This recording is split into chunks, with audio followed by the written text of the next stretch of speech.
Нұрғиса атамыздың күйі Әлқиса.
Сәлем достар, Қаршыға каналына қош келдіңіздер. Біздің көмегімізбен сіздер домбыра ойнауға машықтанып, барлық қажетті теорияны үйреніп қоймай, тарту сапасын арттыратын боласыздар.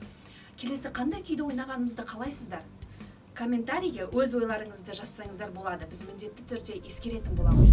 Әлқиса күйі жалпы оның ішінде шертпе де ұғымы бар, төкпе де ұғымы бар.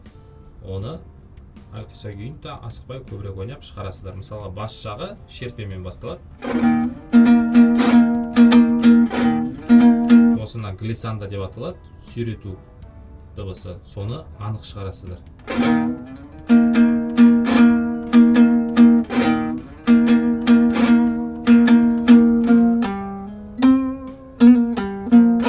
Бұл жерде дана лига ұғымдарын анық ойнаңыздар.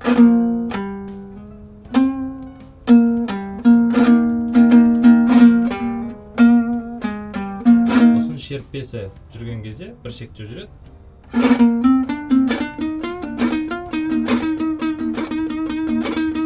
Бұл жерде екі әдіс бар.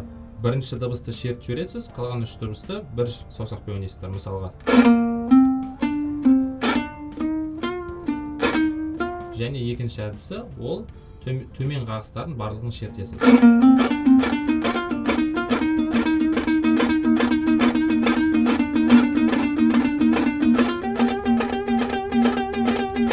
Шерткен кезде де жалпы шерту емес, әрбір дыбысты әрбір саусақпен жеке ойнап отырасыз. Мысалға.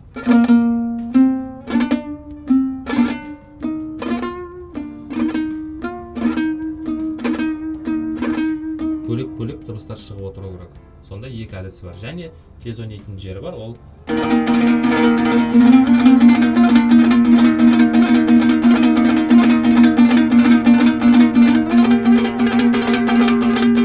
бұл қағысты да сіздер жақсы шығу үшін жеке ойнап алыңыздар.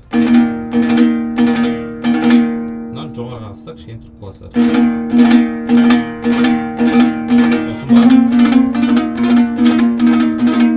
Және де фаршлақты көп қолданыңыздар. Шертпе ойнайтын жерінде де, төкпе ойнайтын жерде де майын ағызып, сіздер жақсы жеткізулеріңіз керек.